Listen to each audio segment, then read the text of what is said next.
Good morning students, आपणा सर्वांचे career vision अकॅडमीच्या online प्लॅटफॉर्मवर स्वागत आहे. आजपासून आपण स्पर्धा परीक्षांमधील एक महत्त्वाचा अभ्यासक्रम घटक अभ्यासणार आहोत आणि तो म्हणजे सायन्स. सायन्स हा घटक आपण वस्तुनिष्ठ प्रश्नांच्या स्वरूपात अभ्यासणार आहोत आणि यामध्ये असतील बरेचसे वस्तुनिष्ठ प्रश्न जे तुम्हाला आगामी सर्व प्रकारच्या स्पर्धा परीक्षांसाठी उपयुक्त ठरतील. हा विज्ञान विषयाचा भाग 1 असेल. यामध्ये देखील असतील बरेचसे वस्तुनिष्ठ प्रश्न. उत्तर या प्रश्नांमध्ये वाढ होत जाईल. पहिल्यांदा आपण पहिला प्रश्न पाहणार आहोत. सन 1900 मध्ये गॅमा किरणांचा शोध कोणी लावला, असा हा प्रश्न आहे. तर सन 1900 मध्ये गॅमा किरणांचा शोध पॉल विलार्ड यांनी लावला. दुसरा मुद्दा आपण बघणार आहोत का अल्फा कणांचा शोध कोणी लावला, तर अल्फा कणांचा शोध रुदरफोर्ड यांनी लावला. तिसरा मुद्दा आहे की किरणोत्सर्गाचे SI पद्धतीतील एकक कोणते. SI म्हणजे सिस्टीम इंटरनॅशनल. तर किरणोत्सर्गाचे SI पद्धतीतील एकक कोणते, तर ते म्हणजे बेक्वेरेल. पुढचा मुद्दा आहे अणुभट्टीत निर्माण होणाऱ्या ऊर्जा निर्मितीसाठी कोणती गोष्ट कारणीभूत ठरते. तर अणुभट्टीमध्ये निर्माण होणारी जी ऊर्जा आहे, तर ऊर्जा निर्मिती कशामुळे होते, असा हा प्रश्न आहे. तर ते केंद्रीय विखंडनामुळे होते आणि सूर्यामध्ये जी ऊर्जा निर्मिती होते त्याच्या मागं जे कारण असते ते केंद्रीय सम्मिलन ही असते. पुढचा मुद्दा आपण पाहणार आहोत का कोणत्या गटातील वनस्पती या मृदेतील सोडियम क्लोराईडचे प्रमाण अधिक असताना देखील उगवण्याची क्षमता ठेवतात. तर अशा वनस्पतींना आपण हॅलोफाइट्स म्हणतो, ज्या खारट जमिनीमध्ये उगवण्याची क्षमता ठेवतात. पुढचा मुद्दा घेणार आहोत आपण पहिल्या महायुद्धामध्ये ज्या वायूचा रासायनिक शस्त्र म्हणून वापर करण्यात आला, केमिकल वेपन्स म्हणून, तर तो वायू कोणता होता, तर त्या वायूचं नाव आहे कार्बोनिल क्लोराईड. तर कार्बोनिल क्लोराईड या वायूचा पहिल्या महायुद्धामध्ये ॲज अ केमिकल वेपन्स म्हणून वापर करण्यात आलेला आपल्याला पाहायला मिळतो. त्यानंतरचा मुद्दा आहे कोणते मूलद्रव्य हे वनस्पतीमध्ये जीवनसत्व अच्या निर्मितीसाठी कारणीभूत आहे, तर ते म्हणजे सल्फर, ज्याला आपण गंधक म्हणतो. तर सल्फर हे मूलद्रव्य वनस्पतीमध्ये जीवनसत्व अच्या निर्मितीसाठी कारणीभूत आहे. हा मुद्दा अतिशय महत्त्वाचा आहे. पुढचा मुद्दा आपण पाहणार आहोत WBCचा एक प्रकार आहे बॅसोफिल. तर बॅसोफिल हा WBCचा एक प्रकार असून त्याचं कार्य कोणतं, तर बॅसोफिलचं जे काम आहे ते म्हणजे हिस्टॅमिन आणि हिपॅरिन स्त्रवणे, हे बॅसोफिलचं काम असलेलं आपल्याला पाहायला मिळते. पुढचा मुद्दा आपण पाहणार आहोत मानवी डोळ्याच्या बाहुलीचा पारदर्शक पडदा व्यवस्थित गोलाकार नसेल तर उद्भवणाऱ्या दोषाला आपण काय म्हणायचं, तर त्याला म्हणतात हायपरमेट्रोपिया, असं त्याला म्हटलं गेलेलं आहे. तर हायपरमेट्रोपिया कशाला म्हणतात, तर मानवी डोळ्याचा बाहुलीचा पारदर्शक पडदा ज्यावेळेस गोलाकार नसतो तर त्यावेळेस जो उद्भवणारा रोग असतो किंवा दोष असतो त्याला आपण हायपोमेट्रोपिया असं म्हणू शकतो. त्यानंतर पुढचा मुद्दा आहे BCG प्रतिबंधक लस कशासाठी वापरली जाते, तर BCGची जी प्रतिबंधक लस आहे ती क्षयरोगाच्या क्षयरोगात थांबवण्यासाठी वापरली जाते. पुढचा मुद्दा आपण पाहणार आहोत वनस्पतीची पहिली परिषद कुठे आयोजित करण्यात आली होती. वनस्पती शास्त्राची पहिली जागतिक परिषद जी आहे ती 1867 मध्ये पॅरिस या ठिकाणी आयोजित करण्यात आली होती. पुढचा मुद्दा आपण पाहणार आहोत मलेरियास कारणीभूत ठरणाऱ्या प्लाझ्मोडियमचा समावेश कोणत्या फायलममध्ये करतात, तर प्लाझ्मोडियमचा समावेश आदिजीवामध्ये होतो म्हणून प्रोटोझुआमध्ये तो जाईल. म्हणून मलेरियास कारणीभूत ठरणारा जो प्लाझ्मोडियम असतो त्याचा समावेश प्रोटोझुआ या गणामध्ये करतात किंवा फायलममध्ये करतात. पुढचा मुद्दा आपण पाहणार आहोत सड्यासारखे दिसणारे उभयचर सॅलमंडर हे कोणत्या गणात येतात, तर सड्यासारखे दिसणारे जे उभयचर असतात म्हणजे सॅलमंडर हे युरेडेला या गटामध्ये येतात. पुढचा मुद्दा घेणार आहोत आपण आयक्लरच्या मताप्रमाणे ब्रायोफायटा विभाग कुठल्या भागात येतो, तर आयक्लरच्या मताप्रमाणे ब्रायोफायटा विभाग हा क्लास हिपेटिसी आणि मसाय या गणामध्ये येतो आणि ब्रायोफायटा या वनस्पतीच्या गटाला आपण उभयचर म्हणतो. तर ही बाब आवर्जून लक्षात ठेवा. आयक्लरच्या मताप्रमाणे ब्रायोफायटा विभाग कुठल्या गणात येतो, कुठल्या भागात येतो, तर तो क्लास हिपेटिसी आणि मसाय. पुढचा मुद्दा घेणार आहोत गंधक ज्याला आपण सल्फर म्हणतो या पोषण मूलद्रव्यापासून बनलेली अमिनो आम्ल कोणती, तर गंधक या पोषण मूलद्रव्यापासून बनलेली जी अमिनो आम्ले आहे ती म्हणजे मिथोओनाइन आणि त्याच्यानंतर सिस्टीन, ही गंधक या पोषण मूलद्रव्यापासून बनलेली अमिनो आम्ले आहे, जी तुम्ही आवर्जून लक्षात ठेवा.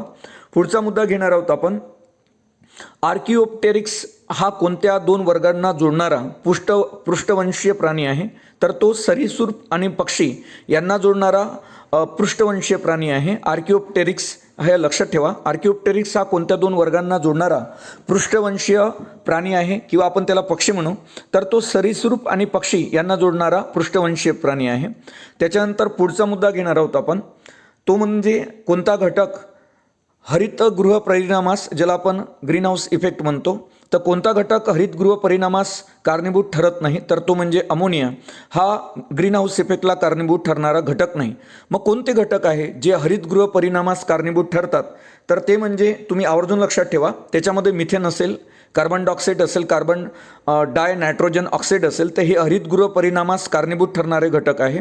मिथेन, कार्बन डायऑक्साईड, त्याच्यानंतर डाय नायट्रोजन ऑक्साईड, तर हे हरितगृह परिणामास कारणीभूत ठरणारे घटक आहे. पुढचा प्रश्न आपण पाहणार आहोत. ज्या केंद्र भागाचे अनुक्रमांक आणि अनुस्तुमानांक भिन्न असतात पण न्यूट्रॉनची संख्या समान असेल तर त्यांना काय म्हणतात? तर ज्या केंद्रक भागांचे अनुक्रमांक आणि अनुस्तुमानांक भिन्न असतात पण न्यूट्रॉनची संख्या जर समान असेल तर त्यांना आपण आयसोटोन्स म्हणतो. यावरही देखील भरपूर वेळा प्रश्न विचारण्यात आलेला आहे, त्यामुळे ही बाब आवर्जून लक्षात ठेवा का ज्या केंद्रक भागाचे अनुक्रमांक आणि अनुस्तुमानांक भिन्न असतात परंतु न्यूट्रॉनची संख्या समान असेल तर त्याला काय म्हणतात? त्याला आयसोटोन्स म्हणतात. पुढचा मुद्दा आपण पाहणार आहोत. फॅरेडेचा विद्युत अपघटन नियम कशाशी संबंधित आहे? तर फॅरेडेचा जो विद्युत अपघटन नियम आहे तो सममूल्य भाराशी रिलेटेड असलेला आपल्याला पाहायला मिळतो, जिला इक्विव्हॅलंट वेट असं म्हणतात. तर हा मुद्दा आवर्जून लक्षात ठेवा का फॅरेडेचा विद्युत अपघटन नियम कशाशी संबंधित आहे, तर तो सममूल्य भाराशी संबंधित असलेला आपल्याला पाहायला मिळतो. पुढचा मुद्दा घेणार आहोत आपण. कोणते वनस्पती संप्रेरक फळे पिकवण्याच्या क्रियेला नियंत्रित करतात? ते म्हणजे इथिलीन. तर इथिलीन हे जे आहे, तर हे जे मूलद्रव्य आहे तर ते वनस्पती संप्रेरक आहे आणि जे फळे पिकवण्याच्या क्रियेला नियंत्रित करताना आपल्याला पाहायला मिळते. पुढचा मुद्दा आपण पाहणार आहोत. व्हिटॅमिन B12चे स्रोत कोणते? तर व्हिटॅमिन B12चे जे स्रोत आहे ते म्हणजे मासे, यकृत आणि लहान आतड्यांमधील जीवाणू हे आपण पाहिलं व्हिटॅमिन B12चे स्रोत असलेले आपल्याला पाहायला मिळतात. तर अतिशय महत्त्वाचा मुद्दा आहे का व्हिटॅमिन B12चे स्रोत कोणते? तर ते म्हणजे मासे, यकृत आणि लहान आतड्यांमधील जीवाणू हे व्हिटॅमिन B12चे स्रोत असलेले आपल्याला पाहायला मिळतात. पुढचा मुद्दा पाहणार आहोत आपण.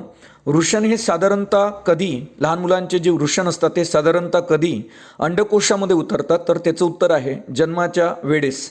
पुढचा मुद्दा आपण पाहणार आहोत.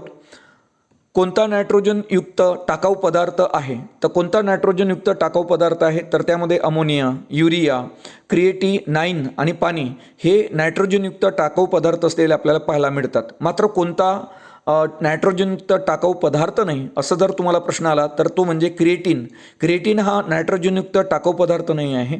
मात्र अमोनिया, युरिया आणि क्रिएटिनाइन तर हा आणि पाणी हे नायट्रोजनयुक्त टाकाऊ पदार्थ असलेले आपल्याला पाहायला मिळतात. मात्र क्रिएटिन हा नायट्रोजनयुक्त टाकाऊ पदार्थ नाही. पुढचा मुद्दा आपण पाहणार आहोत. वनस्पतीच्या वाढीसाठी अत्यावश्यक भूमिका प्रदान करणारे अन्नद्रव्य कोणते? तर वनस्पतीच्या वाढीसाठी अत्यावश्यक भूमिका प्रदान करणारे जे अन्नद्रव्य आहे ते म्हणजे नत्र, ज्याला आपण नायट्रोजन म्हणतो. पुढचा मुद्दा पाहणार आहोत आपण. कोणता ग्रुप हा ड्युएल प्लांट म्हणून ओळखला जातो? तर लायकेन्सला, तर आपण दगडफूल ज्याला म्हणतो, तर लायकेन्सला ड्युएल प्लांट म्हणून ओळखला जाते. ही बाब आवर्जून लक्षात ठेवा. पुढचा मुद्दा आपण पाहणार आहोत. बटाटे, कांदे यासारख्या भाज्यांना कोंब येऊ नयेत म्हणून यासाठी कोणत्या किरणांचा मारा त्यावर करतात? तर गॅमा किरणांचा मारा त्यावर करतात. बटाटे, कांदे यांना किंवा भाज्यांना कोंब येऊ नयेत म्हणून त्यावर कोणत्या किरणांचा मारा करतात? तर गॅमा किरणांचा. आणि गॅमा किरणांची जी शक्ती असते ती खूप जास्त असते बीटा आणि अल्फापेक्षा, आणि वेग अतिशय जास्त असतो गॅमा किरणांचा. आणि गॅमा किरण हे उदासीन असतात, तर ही बाब लक्षात ठेवा. मात्र आयनन शक्ती खूप कमी असते गॅमाची. अल्फाची सर्वात जास्त आयनन शक्ती असते, बीटाची 2 नंबरवर, आणि गॅमाची जी आयनन शक्ती असते ती कमी असते. मात्र गॅमा किरणांचा वेग सर्वात जास्त असतो आणि गॅमा किरण हे उदासीन असतात. ही बाब तुम्ही आवर्जून लक्षात ठेवू शकता. पुढचा मुद्दा आपण पाहणार आहोत. HIV लागणाच्या व्यवस्थापन आणि उपचारासाठी कोणते औषध वापरतात? तर HIV लागणाच्या व्यवस्थापन आणि उपचारासाठी रिटोनावीर हे औषध वापरले जाते. ही बाब आवर्जून लक्षात ठेवा. पुढचा मुद्दा घेणार आहोत आपण. हवाबंद डब्यातील खाद्यपदार्थामध्ये कोणता जीवाणू वाढण्याची शक्यता असते? तर हवाबंद डब्यातील खाद्यपदार्थामध्ये कोलोस्ट्रिडियम हा जीवाणू वाढण्याची शक्यता असते. यावरही देखील आयोगानं अगोदर प्रश्न विचारलेला आहे का हवाबंद डब्यातील खाद्यपदार्थामध्ये कोणता जीवाणू वाढण्याची शक्यता असते? तर त्या जीवाणूचं नाव आहे क्लोस्ट्रोडियम हे त्याचं नाव आहे. पुढचा मुद्दा आपण पाहणार आहोत. सॅलमेंडर या प्राण्याचे वर्गीकरण कोणत्या वर्गात काय म्हणून केलं जाते, तर उभयचर प्राणी म्हणून केलं जाते. सॅलमेंडर या प्राण्याचं वर्गीकरण तुम्ही कशा पद्धतीनं कराल, तर उभयचर प्राण्यामध्ये येतो सॅलमेंडर. पुढचं आपण उभयचर म्हणजे जे पाण्यामध्ये आणि जमिनीवर राहू शकतात त्यांना आपण उभयचर म्हणतो. म्हणून सॅलमेंडर हा जो प्राणी आहे जो युरेडोला गणातला आहे त्याचं वर्गीकरण आपण उभयचर प्राणी वर्गात करू शकतो.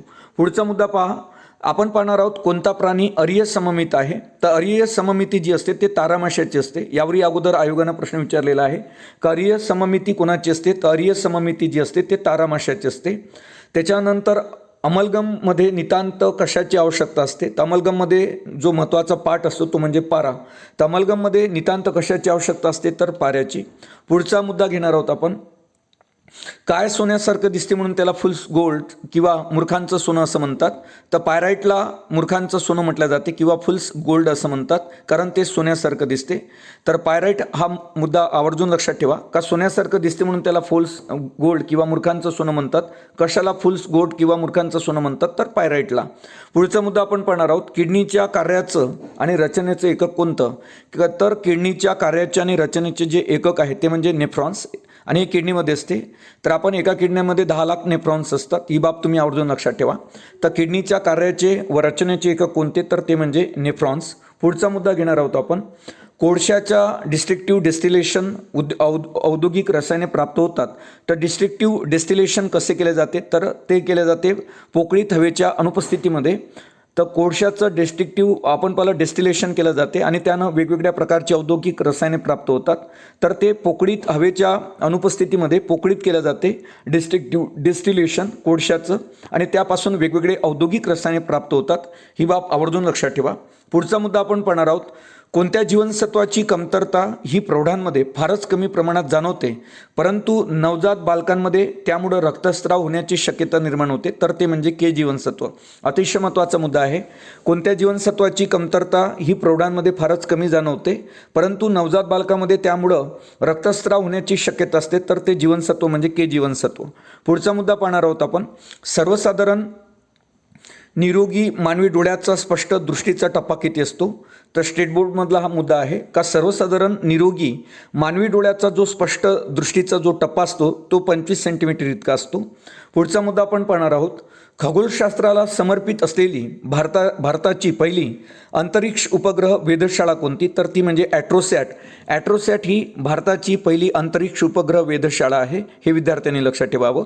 पुढचा मुद्दा आपण पाहणार आहोत, मानवी किडनी स्टोनमध्ये आढळणारं महत्त्वाचं संयुग कोणतं, तर मानवी किडनी स्टोनमध्ये आढळणारं जे महत्त्वाचं संयुग असते त्याला आपण कॅल्शियम ऑक्झालेट म्हणतो, त्याच्यापासूनच मूतखडा बनतो, ही बाब लक्षात ठेवा.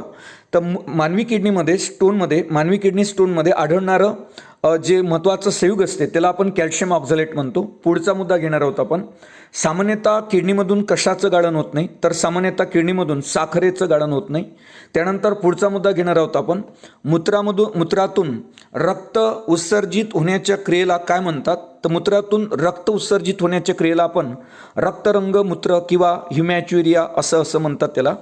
तर हे लक्षात ठेवा, मूत्रामधून रक्त उत्सर्जित होण्याच्या क्रियेला आपण काय म्हणू शकतो, तर रक्तरंग मूत्र किंवा हिमॅच्युरिया असं त्याला म्हणतात. पुढचा मुद्दा घेणार आहोत आपण, रक्तातील युरियाचं प्रमाण जास्त होणे. रक्तातील युरियाचं प्रमाण जास्त होणे म्हणजे नेमकं काय, तर त्याला आपण युरेमिया म्हणतो. जर युरेमिया कशाला म्हणायचं, तर रक्तामध्ये जर युरियाचं प्रमाण जास्त झालं असेल तर त्याला युरेमिया म्हणतात. आणि मूत्रातून जर ग्लुकोज जाणे म्हणजे नेमकं काय, तर मूत्रातून ग्लुकोज जाणे याला आपण मधुमेह असं म्हणतो. पुढचा मुद्दा घेणार आहोत, बोमन्स, त्यानंतर loop of Henle, collecting duct हे कशाचे भाग आहेत, तर हे नेफ्रॉनच्या आतमध्ये असतात. आपण पाहिलं एका किडनीमध्ये जवळपास 10 लाख नेफ्रॉन असतात आणि नेफ्रॉनमध्ये हे भाग असतात बोमन्स, त्याच्यानंतर लूप ऑफ हेनले आणि कलेक्टिंग डग हे कशाचे भाग आहेत, तर बोमन्स, त्याच्यानंतर लूप ऑफ हेनले आणि कलेक्टिंग डग हे नेफ्रॉनचे भाग आहेत आणि नेफ्रॉन हे किडनीमध्ये असते, ही बाब आवर्जून लक्षात ठेवा. पुढचा मुद्दा घेणार आहोत आपण, नेफ्रॉनमध्ये असणाऱ्या कपाच्या आकाराची चाळणीसारखी जी रचना असते त्या रचनेला काय म्हणतात, तर नेफ्रॉनमध्ये असणाऱ्या कपाच्या आकाराची चाळणीसारखी जी रचना असते त्याला आपण बोमन्स म्हणतो. पुढचा मुद्दा आपण पाहणार आहोत, नेफ्रॉन्स हे कशाचे एकक आहे, तर नेफ्रॉन्स आपण पाहिला आताच का नेफ्रॉन हे किडनीचे एकक असलेले आपल्याला पाहायला मिळते. नेफ्रॉन्स हे किडनीचे एकक आहे आणि एका किडनीमध्ये जवळपास किती नेफ्रॉन असतात, तर एका किडनीमध्ये जवळपास 10 लाख नेफ्रॉन असतात. पुढचा मुद्दा घेणार आहोत आपण, तर पुढचा मुद्दा आहे थायरॉइडिझममुळे कोणता काय होण्याचा धोका असतो? तर हायपर पॅराथायरॉइडिझममुळं किडनी स्टोन होण्याचा शक्यता जास्त असते. ही बाब लक्षात ठेवा. का हायपर पॅराथायरॉइडिझममुळं काय होण्याचा धोका असतो? तर हायपर थायरॉइडिझममुळं किडनी स्टोन होण्याचा जास्त धोका असतो. आपण आताच पाहिलं का किडनी स्टोनमध्ये कॅल्शियम ऑक्झॅलेट असते. ही बाब आवर्जून लक्षात ठेवा किडनी स्टोनमध्ये. पुढचा मुद्दा घेणार आहोत आपण, किडनी स्टोन शस्त्रक्रियेद्वारे किंवा ज्याला आपण अल्ट्रासाऊंड म्हणतो, श्राव्यातीत ध्वनीचा वापर करून नष्ट करता येते, तर त्याला आपण काय म्हणतो? तर असा हा प्रश्न आहे. तो प्रश्न आवर्जून लक्षात ठेवा. किडनी स्टोन शस्त्रक्रियेद्वारे किंवा श्राव्यातीत ध्वनीचा वापर करून नष्ट करता येतो, त्याला काय म्हणतात? त्याला लिथोट्रिप्सी असं म्हटलं गेलेलं आहे. हा मुद्दा अतिशय महत्त्वाचा आहे का किडनी स्टोन शस्त्रक्रियेद्वारे किंवा श्राव्यातीत ध्वनीचा वापर करून नष्ट करता येते, तर त्याला काय म्हटलं गेलं? त्याला लिथोट्रिपी म्हणतात. लिथोट्रिप्सी हा एक शब्द आवर्जून लक्षात ठेवा. पुढचा मुद्दा घेणार आहोत आपण, किडनीचे वजन किती असते? तर किडनीचं वजन जवळपास 120 ग्रॅम ते 160 ग्रॅम इतकं असते. आणि पुढचा मुद्दा आपण पाहणार आहोत, मानवी शरीरातील कशाचा आकार हा अर्धगोलाकृती किंवा वालाच्या बीच्या आकारासारखा असतो?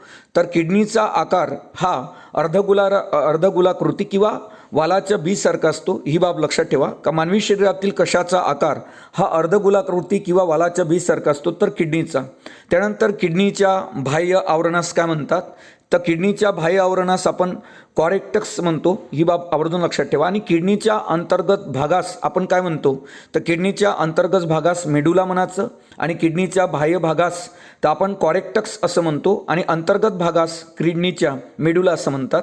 पुढचा मुद्दा आपण पाहणार आहोत, किडनीच्या अंतर्गत भागात असणाऱ्या 8 ते 18 त्रिकोणी शंक्वाकृती रचनेला काय म्हणतात? तर किडनीच्या अंतर्गत भागात असणाऱ्या 8 ते 18 त्रिकोणाकृती शंक्वाकृती रचनेला आपण पॅरामिड म्हणतो. ही बाब आवर्जून लक्षात ठेवा. पॅरामिडच्या आकाराची शंक्वाकृती रचना असते आपल्या किडनीमध्ये, आणि त्यांची संख्या जवळपास 8 ते 18 इतकी असते. म्हणून किडनीच्या अंतर्गत भागात असणाऱ्या 8 ते 18 त्रिकोणाकृती शंक्वाकृती रचनेला काय म्हणतात? पॅरामिड. पुढचा मुद्दा आपण पाहणार आहोत, किडनीतील पॅरामिड बारीक नाजूक नलिकांचं बनलेलं असते, त्यास काय म्हणतात? तर किडनीतील पॅरामिड हे बारीक नाजूक नलिकांचं बनलेलं असते, त्याला आपण नेफ्रॉन किंवा युरिनिफेरस ट्युब्युल असं म्हणतो. तर किडनीतील पॅरामिड बारीक नाजूक नलिकांचे बनलेले असते, त्याला काय म्हणायचं? त्याला नेफ्रॉनी म्हणतात. आणि दुसरा एक शब्द मी तुम्हाला सांगितला, युरिनिफेरस ट्युब्युल असं त्याला म्हटलं गेलेलं आहे. त्याच्यानंतर पुढचा मुद्दा आपण पाहणार आहोत, किडनी कोणते संप्रेरक स्त्रावते जे अस्थिमज्जातील रक्तपेशींच्या निर्मिती प्रक्रियेस आवश्यक आहे? त्याला म्हणायचं पायोटीन असं त्याला म्हणता येईल. तर किडनी कोणते संप्रेरक स्त्रावते जे अस्थिमज्जातील रक्तपेशींच्या निर्मिती प्रक्रियेस आवश्यक आहे? तर त्याला आपण पायोटीन असं म्हणू शकतो. पुढचा जो मुद्दा आहे तो पहा, किडनीत तयार झालेले जे मूत्र आहे ते दोन्ही किडनीकडून नलिकांवाटे मूत्राशयात आणल्या जाते. त्या नलिकेला काय म्हणतात? तर त्या नलिकेला आपण युरेटर म्हणतो. युरेटर म्हणजे नेमकं काय? तर किडनीत तयार झालेले मूत्र दोन्ही किडनीकडून नलिकांवाटे मूत्राशयात आणल्या जाते. त्या नलिकेला काय म्हणतात? त्या नलिकेला आपण युरेटर म्हणतो. युरेटरची लांबी किती असते? तर युरेटरची लांबी ही 25 ते 28 सेंटीमीटर इतकी असते. ही बाब आवर्जून लक्षात ठेवा का ज्या नलिकेवाटे मूत्राशयात मूत्र आणल्या जाते त्याला आपण युरेटर म्हणतो. किडनीतून मूत्राशयात आणला जाते त्याला आपण युरेटर म्हणतो, आणि युरेटरची जी लांबी असते ते 25 ते 28 सेंटीमीटर इतकी असते. आता दोन्ही किडनीमधून एका मिनिटात किती रक्त काढले जाते? तर दोन्ही किडनीमधून एका मिनिटात 120 ml इतके रक्त काढले जाते. पुढचा मुद्दा आपण पाहणार आहोत, प्रत्येक दिवसाला किती लिटर रक्त किडनीमधून काढले जाते? तर प्रत्येक दिवसाला किडनीमधून 180 लिटर रक्त काढले जाते. पुढचा मुद्दा घेणार आहोत आपण, किडनीच्या अंतर्वक्र भागातून किडनीत कोणती धमनी प्रवेश करते? तर किडनीच्या अंतर्वक्र भागातून किडनीत रिनल धमनी प्रवेश करते. ही बाब लक्षात ठेवा का किडनीच्या अंतर्गत भागातून किडनीत कोणती धमनी प्रवेश करते? तर किडनीच्या अंतर्गत भागातून किडनीत रिनल धमनी प्रवेश करताना आपल्याला पाहायला मिळते.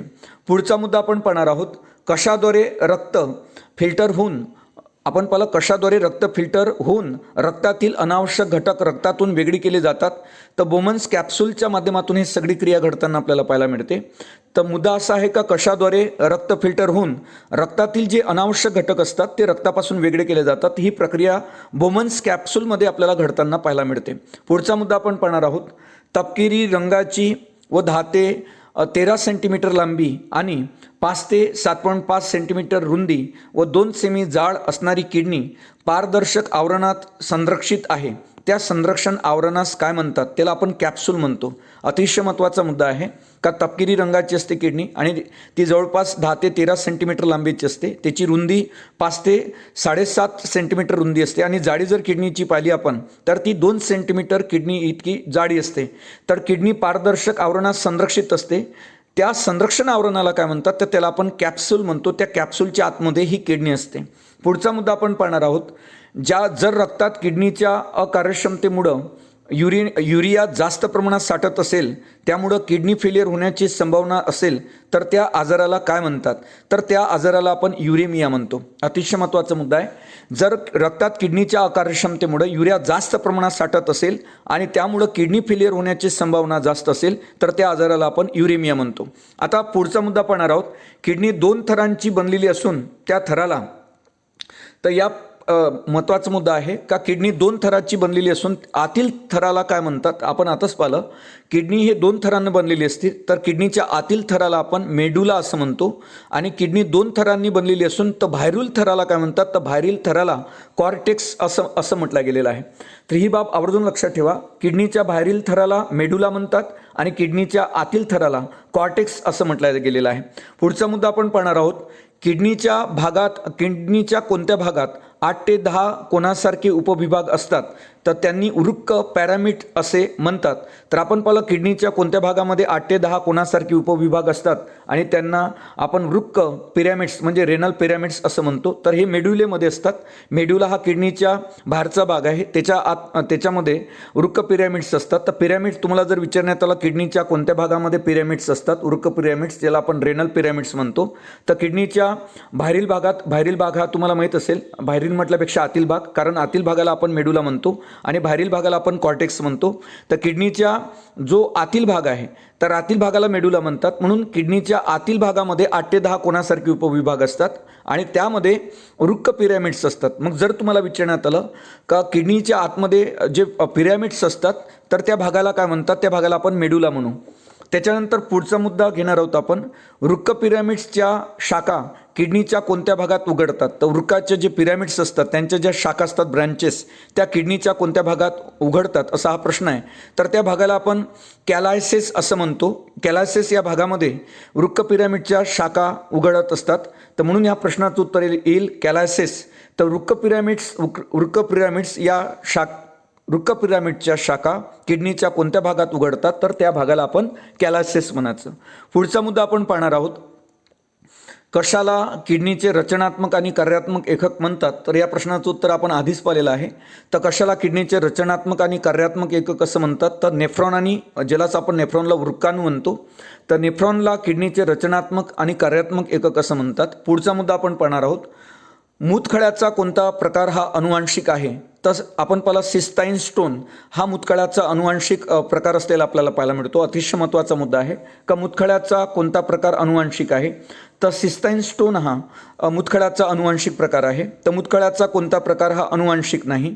तर मूतखड्याचा कोणता प्रकार अनुवांशिक नाही? त्याच्यामध्ये कॅल्शियम स्टोन असेल, युरिक ॲसिड स्टोन असेल आणि त्याच्यानंतर सर्व्हिटिव्ह स्टोन असेल तर हे मूतखड्याचे अनुवांशिक प्रकार नाही. त्याच्यामध्ये calcium stone, uric acid stone आणि त्याच्यानंतर स्टर्व्हिटिव्ह स्टोन जे आहे तर हे मूतखड्याचे अनुवांशिक प्रकार नसलेले आपल्याला पाहायला मिळतात. पुढचा मुद्दा आपण पाहणार आहोत. तो म्हणजे कोणते संप्रेरक हे किडनीमधून स्त्रवल्या जाते? तर किडनीमधून स्त्रवणाऱ्या संप्रेरकाचं नाव काय? तर त्याला आपण कॅल्शिट्रिओल असं म्हणतो. तर कॅल्शिट्रिओल हे संप्रेरक किडनीमधून स्त्रवल्या जाते. ही बाब आवर्जून लक्षात ठेवा. अतिशय महत्त्वाचा मुद्दा आहे का किडनीमधून स्त्रवणाऱ्या संप्रेरकाला काय म्हणतात? तर किडनीमधून स्त्रवणाऱ्या संप्रेरकाला आपण कॅल्शिट्रिओल असं म्हणतो. पुढचा मुद्दा आहे का किडनीमध्ये असलेल्या नेफ्रॉन किडनीमध्ये असलेला नेफ्रॉन कोणत्या दोन भागात विभागला जातो? तर किडनीमध्ये असलेला जो नेफ्रॉन असतो तो दोन भागात विभागला जातो. एक म्हणजे रुसल ज्याला आपण रुलस असं म्हणतो आणि दुसरं म्हणजे वृक्कनलिका. तर ही बाब आवर्जून लक्षात ठेवा. किडनीमध्ये असलेला नेफ्रॉन हा कोणत्या दोन भागामध्ये विभागला जाईल? त्याला म्हणायचं ग्लोमेरुसल आणि दुसरा एक आहे वृक्कनलिका. याच्यामध्ये तो नेफ्रॉन हा भाग विभागला जात असतो. नेफ्रॉनचे हेच दोन भाग आहे. एकाला म्हणायचं ग्लोमेरुसल आणि दुसरं म्हणजे वृक्कनलिका ज्याला आपण रेनल ट्यूबल असं म्हणतो. पुढचा मुद्दा आपण पाहणार आहोत. पुढचा मुद्दा किडनीशीच संबंधित आहे. वृक्कनलिका ज्याला आपण रेनल ट्यूबलचे 5 भाग कोणते? तर हा अतिशय महत्त्वाचा मुद्दा आहे. वृक्कनलिकेचे 5 भाग पडतात. आताच आपण पाहिलं का नेफ्रॉनचे 2 भाग आहे. नेफ्रॉन 2 भागामध्ये विभागल्या जाते. एक म्हणजे ज्याला आपण ग्लोमेरुसल असं म्हणतो आणि दुसरं म्हणजे वृक्कनलिका. आता त्या वृक्कनलिकेचे देखील 5 भाग पडतात आणि त्या 5 भागामध्ये बाउमन संपोट हे येते, त्याच्यानंतर हेनलेचा लूप येते, त्याच्यानंतर पीसीटी ज्याला प्रॉक्सिमल तर आपण पाहिलं कॉन्व्हल्टेड ट्यूबल असं म्हणतात, डीटीसी येते ज्याला डिस्टल कॉन्व्हल्टेड ट्यूबल असं म्हणतात आणि साठवण नलिका ज्याला कलेक्टिंग डक्ट म्हणतात. असे 5 भाग आपल्याला वृक्कनलिकेचे पडताना दिसतात रेनल ट्यूबलचे. मग रेनल ट्यूबलचे 5 भाग कोणते? बाउमन संपुट, त्याच्यानंतर आपण हेनलेचा लूप म्हणतो, त्याच्यानंतर पीसीटी, प्रॉक्सिमल कॉन्व्हल्टेड ट्यूबल, त्याच्यानंतर डीटीसी डिस्टल कॉन्व्हल्टेड ट्यूबल आणि साठवण नलिका ज्याला कलेक्टिंग डक्ट म्हणतो. हे वृक्कनलिकेचे 5 भाग आणि वृक्कनलिका हा नेफ्रॉनचा भाग आहे. कारण नेफ्रॉनचे 2 भाग पडले, त्याच्यामध्ये पहिला भाग ग्लोमेरुलस आपण पाहिला आणि दुसरं म्हणजे वृक्कनलिका पाहिला आणि वृक्कनलिकेचे 5 भाग पडलेले आपल्याला पाहायला मिळतात. पुढचा मुद्दा आपण पाहणार आहोत. नेफ्रॉनमधील जो बाउमन संपुट असतो आणि ज्याच्यानंतर पीसीटी ज्याला प्रॉक्सिमल आपण पाहिलं कॉन्व्हल्टेड ट्यूबल आणि डीटीसी ज्याला डिस्टल कॉन्व्हल्टेड ट्यूबल हे किडनीच्या कोणत्या भागात स्थित असतात? तर अतिशय महत्त्वाचा हा मुद्दा आहे का नेफ्रॉनमधील बाउमन संपुट, त्याच्यानंतर पीसीटी ज्याला प्रॉक्सिमल कॉन्व्हल्टेड ट्यूबल आणि डीटीसी ज्याला डिस्टल कॉन्व्हल्टेड ट्यूबल हे किडनीच्या कोणत्या भागात स्थित असतात? तर हे कॉर्टेक्स भागात स्थित असतात. ही बाब लक्षात ठेवा. आणि कॉर्टेक्स हा बहिर्गत भाग असतो नेफ्रॉनचा आणि अंतर्गत भागाला आपण मेंडुला असं म्हणतो. तर हे बाहेरील भागात असतात नेफ्रॉनच्या ज्याला आपण बाउमन्स, त्याच्यानंतर पीसीटी प्रॉक्सिमल कॉन्व्हल्टेड ट्यूबल, त्याच्यानंतर DCT distal convoluted tubule, distal convoluted tubule हे किडनीच्या कोणत्या भागात असतात? तर ते कॉर्टेक्स भागात असलेले आपल्याला पाहायला मिळतात. पुढचा मुद्दा आपण पाहणार आहोत. वृक्कांचे संप्रेरक कोणते? तर वृक्कांचे म्हणजेच किडनीचे संप्रेरक कोणते आहे? तर आपण पाहिलं एरिथ्रोपायोटिन हे पाहिला, त्याच्यानंतर कॅल्सिट्रिओल आणि रेनिन हे वृक्काचे संप्रेरक आहे. हे 3 नावावरून लक्षात ठेवा की किडनी कोणत्या 3 प्रकारचे जे संप्रेरक आहे हार्मोन ते स्त्रवते. त्याच्यामध्ये एरिथ्रोपायोटिन, त्याच्यानंतर कॅल्सिट्रिओल आणि त्याच्यानंतर रेनिन हे 3 प्रकारचे संप्रेरक ज्याला आपण हार्मोन्स म्हणतो. तर ते वृक्क स्त्रवताना आपल्याला पाहायला मिळते. त्याच्यानंतर पुढचा मुद्दा घेणार आहोत. किडनी अकार्यक्षम झाल्यानं मूत्र तयार न होण्याच्या कंडिशनला काय म्हणतात किंवा स्थितीला काय म्हणतात? त्याला ॲनोरिया असं म्हटलं गेलेला अतिशय महत्त्वाचा हा मुद्दा आहे. किडनी अकार्यक्षम झाल्यानं मूत्र तयार न होण्याच्या क्रियेला काय म्हणतात किंवा त्या स्थितीला काय म्हणतात? तर किडनी अकार्यक्षम झाल्यानं मूत्र न तयार होण्याच्या आपण स्थितीला काय म्हणतो? तर त्याला आपण ॲनोरिया असं म्हटलं गेलेलं आहे. त्याच्यानंतर पुढचा मुद्दा घेणार आहोत आपण. हेनले लूप जो असतो हा भाग किडनीच्या कोणत्या भागात स्थित असतो? तर मी तुम्हाला आताच सांगितलं हेनलेचा जो लूप राहील तो किडनीच्या मेडुला भागात असतो आणि मेडुला हा किडनीचा अंतर्गत भाग आहे आणि कॉर्टेक्स हा किडनीचा बाहिर्गत भाग आहे. ही बाब आवर्जून लक्षात ठेवा. हेनलेचा लूप जो आहे तो किडनीच्या कोणत्या भागात स्थित असतो? तर हेनलेचा लूप हा किडनीच्या मेंडुला भागात स्थित असतो आणि मेंडुला हा किडनीचा अंतर्गत भाग असलेला आपल्याला पाहायला मिळतो. त्यानंतर अतिशय महत्त्वाचा आगामी स्पर्धा परीक्षेच्या दृष्टिकोनातून मुद्दा पाहणार आहोत आपण, तो म्हणजे नेफ्रॉनमधील बाउमन संपुटात कोणते अभिस्तर पेशी असतात? अशा प्रकारचा प्रश्न अगोदरी विचारण्यात आलेला आहे. ते नेफ्रॉनमधील बाउमन संपुटात कोणत्या प्रकारच्या अभिस्तर पेशी असतात? त्यांना पोडोसाइट असं म्हणतात. ही बाब विद्यार्थ्यांनी लक्षात ठेवावी. का नेफ्रॉनमधील बाउमन संपुटात कोणत्या अभिस्तर पेशी असतात? तर पोडोसाइट. आणि पोडोसाइट असं विचारला तुम्हाला जर असा प्रश्न विचारण्यात आला, पोडोसाइट या अभिस्तर पेशी मानवी शरीरातील कोणत्या भागात असतात? तर त्या किडनीमधील नेफ्रॉनमध्ये असतात. पुढचा मुद्दा आपण पाहणार आहोत. नेफ्रॉनमधील आपण पाहिलं ग्लोमेरुलस या भागात अनेक रक्तवाहिन्यांचे जाळे असतात, त्याला काय म्हणतात? तर नेफ्रॉनमधील ग्लोमेरुलस या भागात अनेक रक्तवाहिन्यांचे जाळे असतात, त्याला आपण टप्ट असं म्हणतो. ही बाब लक्षात ठेवा. रक्तवाहिन्यांच्या जाळ्याला टप्ट असं म्हटलं गेलेलं आहे. ज्या आपण पाहिलं ग्लोमेरुलस यामध्ये असतात, ग्लोमेरुलसमध्ये त्यांना टप्ट म्हणतात रक्तवाहिन्यांच्या जाळ्यांना. पुढचा आपण महत्त्वाचा मुद्दा घेणार आहोत. तुम्हाला माहीत आहे व्हेसा रेक्टा हा भाग मानवी शरीराच्या कोणत्या भागात असतो, यावर आयोगाने अगोदरच प्रश्न विचारलेला आहे. तर व्हेसा रेक्टा हा भाग मानवी शरीराच्या कोणत्या भागात असतो, तर व्हेसा रेक्टा हा भाग किडनीतील नेफ्रॉनमध्ये असतो. ही बाब विद्यार्थ्यांनी आवर्जून लक्षात ठेवावी. पुढचा मुद्दा आपण पाहणार आहोत. नेफ्रॉनमधील बहुमान संपुटकातील कोणत्या पेशीद्वारे रक्त गाळले जाते, तर नेफ्रॉनमधील बहुमान संपुटकातील पोडोसाइट या पेशीद्वारे रक्त गाळले जाते. अभिस्तर वृत्ती असते पोडोसाइट, हे तुम्हाला माहीत असेल. तर म्हणून लक्षात ठेवा का नेफ्रॉनमधील बहुमान संपुटकातील कोणत्या पेशीद्वारे रक्त गाळले जाते, तर पोडोसाइट या पेशीद्वारे रक्त गाळण्याची क्रिया आपल्या मानवी शरीरामध्ये चालताना आपल्याला पाहायला मिळते. अतिशय महत्त्वाचा मुद्दा आहे का नेफ्रॉनमधील बहुमान संपुटकातील कोणत्या पेशीद्वारे रक्त गाळले जाते, तर पोडोसाइट, ते पोडोसाइट पेशीद्वारे. पुढचा मुद्दा आपण पाहणार आहोत. किडनीतील नेफ्रॉनमधील रिनल नलिकेचा भाग हा यू आकाराचा असतो, त्याला काय म्हणतात, तर किडनीतील नेफ्रॉनमधील रिनल नलिकेचा जो भाग असतो तो यू आकाराचा असतो, त्याला आपण हेनलेचा लूप असं म्हणतो. पुढचा मुद्दा आपण पाहणार आहोत. मूत्र हे किडनीच्या कोणत्या भागात कोणत्या प्रक्रियांनी तयार होते, तर मूत्र हे किडनीच्या भागात कोणत्या प्रक्रियांनी तयार होते असा हा प्रश्न आहे. तर ह्या प्रक्रिया आवर्जून लक्षात ठेवा. वेगवेगळ्या एक्झाममध्ये यावर प्रश्न आलेला आहे. या मूत्र तयार होण्याच्या प्रक्रिया आहे. पहिली आहे गाळण, दुसरी आहे आपण पाहिलं पुनर्शोषण, आणि तिसरी म्हणजे स्त्रावण. ह्या आपण मूत्र तयार होण्याच्या प्रक्रिया आहे. तर मूत्र हे किडनीच्या भागात कोणत्या प्रक्रियांनी तयार होते, तर पहिलं म्हणजे गाळण आपण म्हणतो, त्याला ग्लोमेरुसल अल्ट्रा फिल्टरेशन असं म्हणतात. पुनर्शोषण सिलेक्टिव्ह, तर ॲब्सॉर्शन आपण असं म्हणतो त्याला. त्याच्यानंतर स्त्रावण, त्याला आपण ट्युबलर सेक्रेशन असं म्हणतो. तर ह्या प्रक्रिया आपल्याला मूत्र तयार होण्याचे पाहायला मिळतात. त्याच्यामध्ये गाळण असो, पुनर्शोषण असो आणि स्त्रावण असो. तर ह्या मूत्र तयार होण्याच्या प्रक्रिया आहेत ज्या किडनीच्या आतमध्ये घडतात. पुढचा मुद्दा आपण पाहणार आहोत.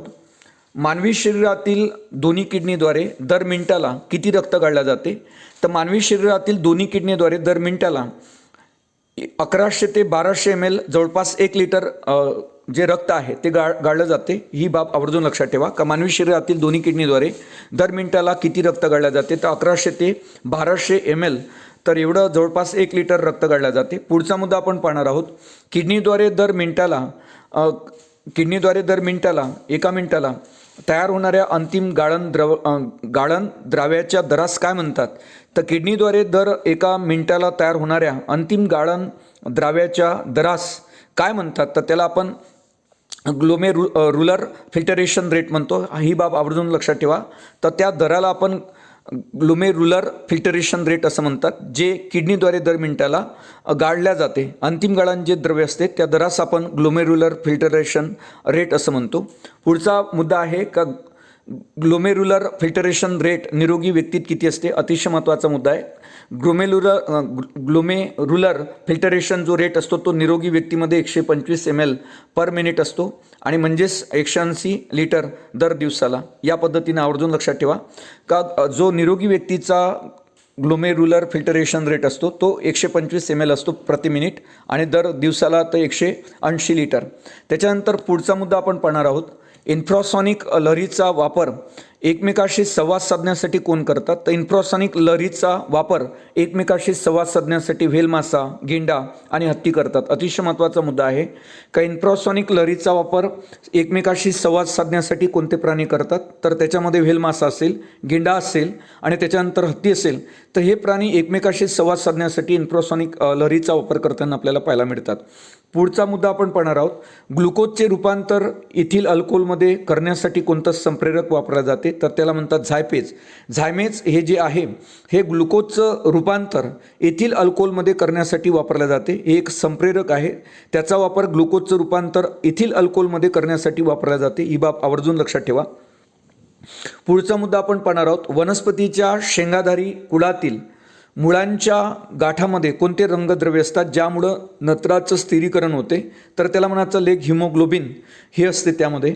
वनस्पतीच्या शेंगाधारी कुळातील मुळांच्या गाठामध्ये कोणते रंगद्रव्य असते ज्यामुळं नत्राचं स्थिरीकरण होते, त्याला आपण लेग हिमोग्लोबिन असं म्हणतो. पुढचा मुद्दा आपण पाहणार आहोत, कोणते मूलद्रव्य व्हिटॅमिन B12चा घटक आहे, तर कोबाल्ट हे मूलद्रव्य व्हिटॅमिन B12चा घटक असलेला आपल्याला पाहायला मिळते. पुढचा मुद्दा आपण पाहणार आहोत, जेव्हा आपण दुर्बल प्रतीचा ध्वनी मोठ्या ध्वनीत बदलवतो तेव्हा आपण ध्वनीची काय वाढवत असतो, तर विपुलता. ही बाब लक्षात ठेवा. तेव्हा आपण ॲम्प्लिट्यूड वाढवत असतो. जेव्हा आपण दुर्बल प्रतीचा ध्वनी मोठ्या ध्वनीत बदलवतो तेव्हा आपण ध्वनीची काय वाढवत असतो, तर विपुलता, ज्याला आपण ॲम्प्लिट्यूड म्हणतो. पुढचा मुद्दा आपण पाहणार आहोत,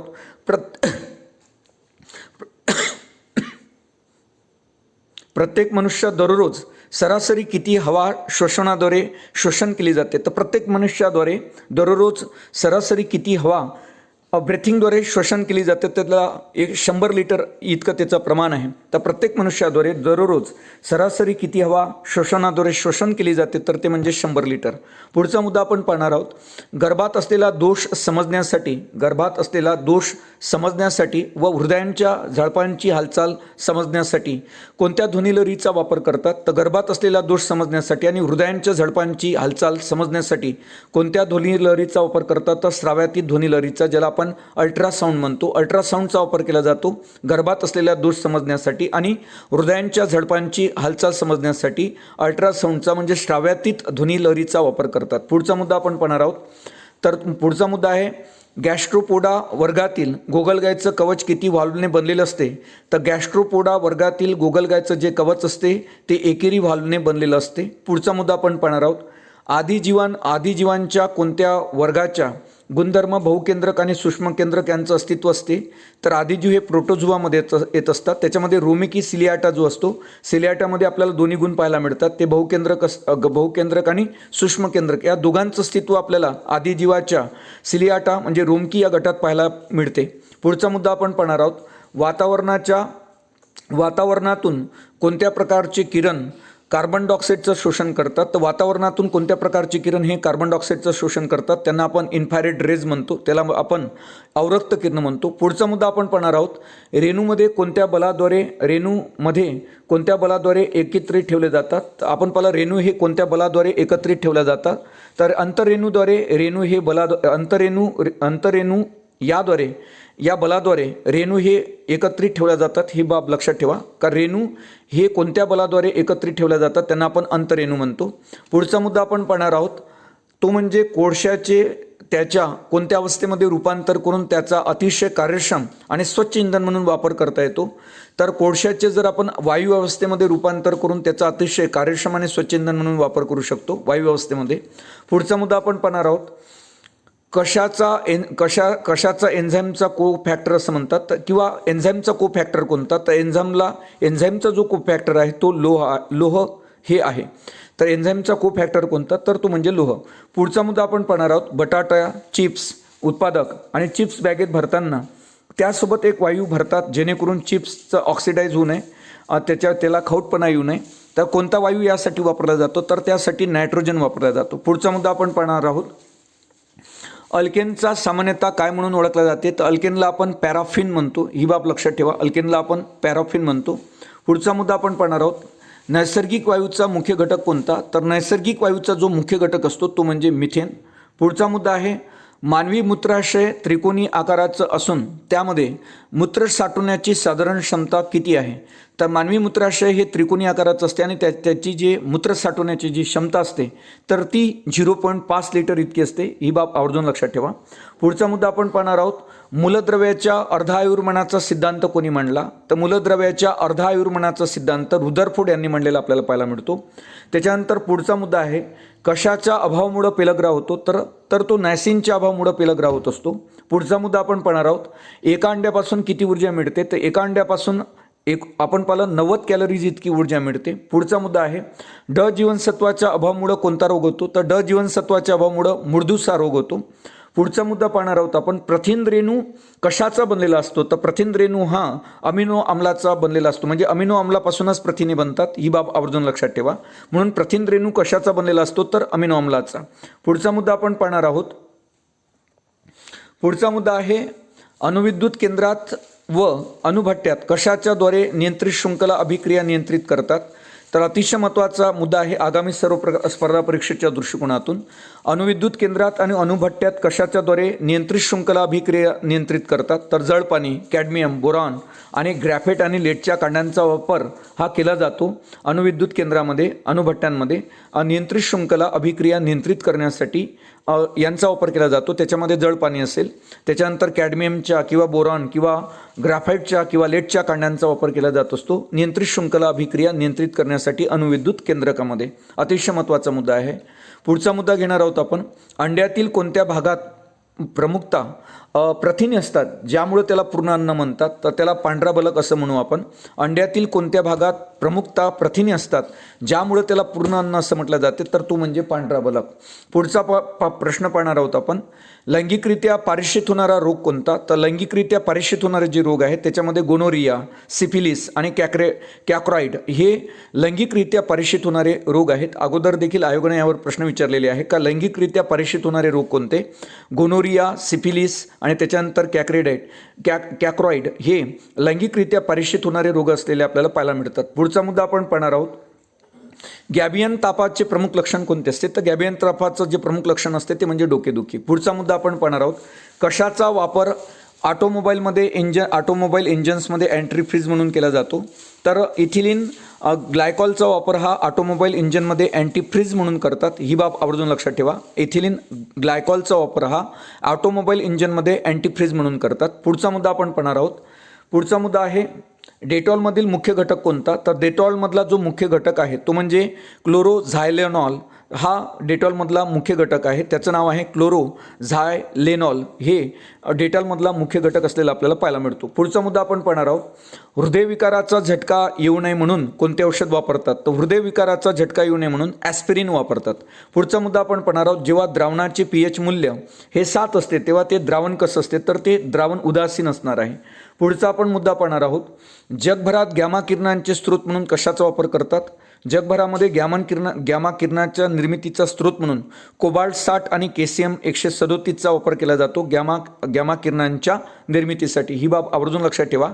जगभरामध्ये गॅमा किरणांचे स्रोत म्हणून कशाचा वापर करतात. तर कोबाल्ट 60 आणि केसियम 137चा वापर केला जातो. पुढचा मुद्दा आपण पाहणार आहोत. चंद्रशेखर मर्यादा किती आहे. तर चंद्रशेखर मर्यादा ही सूर्यवस्तुमानाच्या 1.4 पट इतकी असते. ही बाब आवर्जून लक्षात ठेवा का चंद्रशेखर मर्यादा ही किती आहे. तर चंद्रशेखर मर्यादा ही सूर्यवस्तुमानाच्या 1.4 पट इतकी असते. सूर्याच्या वस्तुमानाच्या 1.4 पट ही चंद्रशेखर मर्यादा असते. पुढचा मुद्दा आपण पाहणार आहोत. भरड धान्यामध्ये कशाचं प्रमाण जास्त असते. तर भरड धान्यामध्ये प्रथिनांचं प्रमाण जास्त असते आणि 2023 हे आंतरराष्ट्रीय भरड धान्य वर्ष आहे. आवर्जून लक्षात ठेवा. भरड धान्यामध्ये कशाचं प्रमाण जास्त असते. तर ते म्हणजे प्रथिनांचं प्रमाण भरड धान्यामध्ये जास्त असते. त्याच्यानंतर भरड धान्यांमध्ये कशाचं प्रमाण कमी असते. तर भरड धान्यामध्ये ग्लायसेमिक इंडेक्सचं प्रमाण कमी असते जे शरीराला घातक असते. तर भरड धान्यामध्ये कशाचं प्रमाण कमी असते. तर ग्लायसेमिक इंडेक्सचं प्रमाण कमी असते. आणि भरड धान्यामध्ये कशाचं प्रमाण जास्त असते. तर ते म्हणजे प्रथिनांचं. पुढचा मुद्दा आपण पाहणार आहोत. मानवी शरीरात साधारणतः किती खनिजे असतात. तर मानवी शरीरात साधारणतः आपण पाहिलं का 24 खनिजे असतात. त्याच्यानंतर पुढचा मुद्दा आहे प्रयोगशाळेत तयार केलेलं पहिलं मूलद्रव्य कोणतं. तर प्रयोगशाळेत तयार केलेलं जे पहिलं मूलद्रव्य आहे त्याला आपण प्लुटोनियम म्हणतो. पुढचा मुद्दा आहे अन्ननलिकेत सर्वात लांब भाग कोणता. अन्ननलिकेचा जो सर्वात लांब भाग असतो तो म्हणजे लहान आतडे 20 फूट. त्याच्यानंतर पुढचा मुद्दा आहे मानवी शरीरातील लहान आतड्यामधील घटकांचा क्रम लावा. लहान आतड्यामधील जे घटक असतात त्याच्या अगोदर पहिल्यांदा आपण पाहिलं डुडेनम, त्याच्यानंतर जेनुनम आणि त्याच्यानंतर इलेनम हे मानवी शरीरातील लहान आतड्यामधील घटक आहेत. त्यांचा पहिल्यांदा येते डुडेनम, त्याच्यानंतर जेनुनम आणि त्याच्यानंतर इलेनम हे मानवी शरीरातील लहान आतड्याचे भाग असलेले आपल्याला पाहायला मिळतात. त्याच्यानंतर मानवी हृदय हे किती कप्प्यांचं बनलेलं असते. तर मानवी हृदय हे 4 कप्प्यांचं बनलेलं असते. पुढचा मुद्दा आहे कशामुळे मानवी शरीरातील रक्त घोटत नाही. तर मानवी शरीरात हिपॅरिनमुळं रक्त घोटत नाही आणि हिपॅरिनची निर्मिती WBCच्या बॅसोफिल या पेशीमुळं होत असते. ही लक्षात ठेवा का कशामुळं मानवी शरीरातील रक्त घोटत नाही. ते हिपॅरिनमुळं. आणि हिपॅरिन हे कुठं निर्माण होते. तर WBCची जी बॅसोफिल हा एक घटक आहे WBCचा तर ते हिपॅरिनची निर्मिती करते, हिस्टॅमिनची निर्मिती करते बॅसोफिल. पुढचा मुद्दा आपण पाहणार आहोत. मानवी शरीर कोणत्या pH मर्यादेत काम करते. तर मानवी शरीर हे 7.35 ते 7.45 या pH मध्ये काम करत असते. पुढचा मुद्दा आपण पाहणार आहोत, कोणत्या ग्रहावर दिवसाचे व रात्रीचे तापमान सारखे असते. तर शुक्र या ग्रहावर दिवसाचे व रात्रीचे तापमान सारखे असते. पुढचा मुद्दा आपण पाहणार आहोत, आकाशातील एखादा तारा पृथ्वीकडे येतोय किंवा जातोय हे ठरवण्यासाठी कोणत्या तत्वाचा किंवा कोणत्या साधनाचा वापर करतात. तर हा प्रश्न अतिशय महत्त्वाचा आहे. तर त्याचं ते जे साधन आहे तर ते म्हणजे डॉपलर. तर आकाशातील एखादा तारा पृथ्वीकडे येतोय किंवा जातोय हे ठरवण्यासाठी कोणत्या साधनाचा वापर करतात. तर डॉपलरचा वापर त्यासाठी केला जातो. ऑक्टोपस हा प्राणी कोणत्या संघात येतो. तर ऑक्टोपस हा प्राणी जो असतो तो मोलुस्का या गटात येतो आणि सर्वात मोठा जो प्राणी संघ आहे तो आर्थ्रोपोडा आहे. दुसऱ्या क्रमांकावर मोलुस्का आहे आणि ऑक्टोपस हा जो प्राणी आहे तो मोलुस्का या गटात येताना आपल्याला पाहायला मिळतो. प्राणी वर्गातला हा दुसरा सर्वात मोठा घटक आहे मोलुस्का. त्याच्यानंतर पुढचा प्रश्न आपण पाहणार आहोत, हवाबंद डब्यातील खाद्यपदार्थामध्ये कोणता जीवाणू वाढण्याची शक्यता असते. तर या प्रश्नाचं उत्तर आहे क्लोस्ट्रिडियम हा हवाबंद डब्यातील खाद्यपदार्थामध्ये हा जीवाणू वाढण्याची शक्यता असते. काचेचा कोणता प्रकार अतिनील किरणे थांबवू शकतो. तर काचेचा क्रुक्स काच जी असते ते काचेचा हा प्रकार जो आहे क्रुक्स काच हा अतिनील किरणे थांबवू शकतो. ही बाब लक्षात ठेवा. कशाचे उष्णता ग्राहकत्व जास्त असते. तर सर्वात जास्त उष्णता ग्राहकत्व जे आहे ते पाण्याचंच आहे. पाण्याची म्हणून त्याला वैश्विक द्रावण असं म्हटलं गेलं पाण्याला. तर त्याची उष्णता ग्राहकत्व सर्वात जास्त असते पाण्याचं. पुढचा मुद्दा आपण पाहणार आहोत, ज्या भौतिक राशीचे एकक हे दुसऱ्या राशीवर अवलंबून नसते त्या राशीला आपण काय म्हणायचं. तर ज्या भौतिक राशीचे एकक हे दुसऱ्या राशीवर अवलंबून नसते त्याला आपण मूलभूत राशी म्हणतो. पुढचा मुद्दा आपण पाहणार आहोत, तेजस्वी तीव्रता ज्याला ल्युमिनस इंटेन्सिटी म्हणतात. या मूलद्रव्याचे किंवा या मूलभूत राशीचे एकक कोणते. तर कॅन्डेला हे तेजस्वी तीव्रता म्हणजे ल्युमिनस इंटेन्सिटीचे मूलभूत राशीचे एकक आहे कॅन्डेला. पुढचा मुद्दा आपण पाहणार आहोत, विद्युतधारा या मूलभूत राशीचे एकक कोणते. तर विद्युतधारा या मूलभूत राशीचे जे एकक आहे ते एम्पियर आहे. त्यानंतर पुढचा प्रश्न आहे, तापमान या राशीचे मूलभूत एकक कोणते. तर तापमान या राशीचे जे मूलभूत एकक आहे ते केल्विन आहे. पुढचा मुद्दा आहे, पदार्थाची राशी या मूलभूत राशीचे एकक कोणते. तर पदार्थाची राशी अमाऊंट ऑफ सबस्टन्स या मूलभूत राशीचं जे एकक असते ते म्हणजे मोल. हा महत्त्वाचा मुद्दा लक्षात ठेवा का पदार्थाची जी राशी असते त्या राशीचं मूलभूत राशीचं एकक कोणतं. तर पदार्थाच्या राशीचं जे मूलभूत एकक आहे ते म्हणजे मोल. त्याच्यानंतर कोणत्या ॲसिडचा उपयोग हा नायलॉन तयार करण्यासाठी नायलॉनचा दोर तयार करण्यासाठी करतात. तर ॲपिडिक ॲसिडचा उपयोग हा नायलॉन तयार करण्यासाठी केला जातो. पुढचा मुद्दा आहे, 1 TMC 10 मिलियन क्युबिक फीट म्हणजे किती लिटर पाणी आहे. तर 28.317 अब्ज लिटर पाणी असते 1 TMC. विशेषतः धरणाची जी पाण्याची पातळी आहे ती मोजण्यासाठी TMCचा वापर केला जातो. TMC म्हणजे 10 मिलियन क्युबिक फीट होतो आणि 1 TMCचा अर्थ होतो तर 28.317 अब्ज लिटर पाणी. पुढचा मुद्दा आपण पाहणार आहोत, आंबट पदार्थांचे कृत्रिमपणे तयार करण्यासाठी कोणत्या आम्लाचा वापर करतात. तर आंबट पदार्थांचे कृत्रिमपणे तयार करण्यासाठी सायट्रिक आम्लाचा वापर करताना आपल्याला पाहायला मिळतो.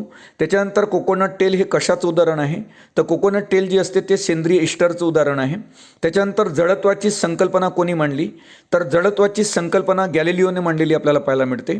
पुढचा मुद्दा आपण पाहणार आहोत, पुढचा मुद्दा आहे, क्लोरोक्विन हे औषध कोणत्या आजाराविरोधी वापरले जाते. तो क्लोरोक्विनचा वापर जो असतो तो मलेरियाच्या विरुद्ध होत असतो. पुढचा मुद्दा आपण पाहणार आहोत, कशाचा वापर शस्त्राआधी भूल देण्यासाठी करतात. तर शस्त्रक्रियेआधी भूल देण्यासाठी आपण पाहिलं हॅलोथेनचा वापर केला जाते. शस्त्रक्रियेच्या अगोदर भूल देण्यासाठी हॅलोथेनचा वापर केला जातो प्रामुख्यानं. पुढचा मुद्दा आपण पाहणार आहोत, द लिटिल बॅलन्स या पुस्तकामध्ये आर्किमिडीजचे तत्व कोणी स्पष्ट केले. तर द लिटिल बॅलन्स या पुस्तकामध्ये आर्किमिडीजचे तत्व गॅलिलिओने स्पष्ट केलेले आपल्याला पाहायला मिळते. त्याच्यानंतर जडत्व हे नेहमी वस्तुमानावर अवलंबून असते. जडत्व हे नेहमी वस्तूच्या वस्तुमानावर अवलंबून असते. वस्तूचं वस्तुमान तिच्या जडत्वाचं निर्देशक असते. हे तत्व कोणी मांडलं. तर हे तत्व गॅलिलिओनं मांडलेलं आपल्याला पाहायला मिळते का जडत्व हे नेहमी वस्तूच्या वस्तुमानावर अवलंबून असते आणि वस्तूचे वस्तुमान तिच्या जडत्वाचं निर्देशक असते. हे तत्व कोणी मांडलं तर गॅलिलिओने. पुढचा मुद्दा आपण पाहणार आहोत, SI पद्धतीत बलाचे एकक कोणते. तर SI पद्धतीत बलाचं जे एकक आहे ते न्यूटन आहे. पुढचा मुद्दा, CGS पद्धतीमध्ये बलाचं एकक कोणतं तर डाईन आणि SI सिस्टीममध्ये बलाचं एकक जर तुम्हाला विचारण्यात आलं तर न्यूटन. आणि शेवटचा मुद्दा आपण पाहणार आहोत, गुरुत्व स्थिरांकाची किंमत कोणी शोधून काढली. तर गुरुत्व स्थिरांकाची जी किंमत शोधून काढली ते हेनरी कॅनव्हेडिशनं काढलेली आहे. ही बाब आवर्जून लक्षात ठेवा काय हेनरी कॅनव्हेडिशने गुरुत्व स्थिरांकाची किंमत शोधून काढली. तर अशा पद्धतीनं हे आजच्या सायन्स जो सायन्स नोटचा पार्ट 1 आहे त्यामध्ये असलेले हे वस्तुनिष्ठ प्रश्न आहेत जे तुम्हाला आगामी सर्व प्रकारच्या स्पर्धा परीक्षांसाठी उपयुक्त ठरतील. पुन्हा आपण भेटू सायन्स नोट्स भाग पार्ट 2 मध्ये. तर त्यामध्ये असतील असेच नवनवीन विज्ञानाशी संबंधित प्रश्न, विशेषतः वस्तुनिष्ठ प्रश्न जे तुम्हाला आगामी सर्व प्रकारच्या स्पर्धा परीक्षांसाठी उपयुक्त ठरतील. तोपर्यंत धन्यवाद.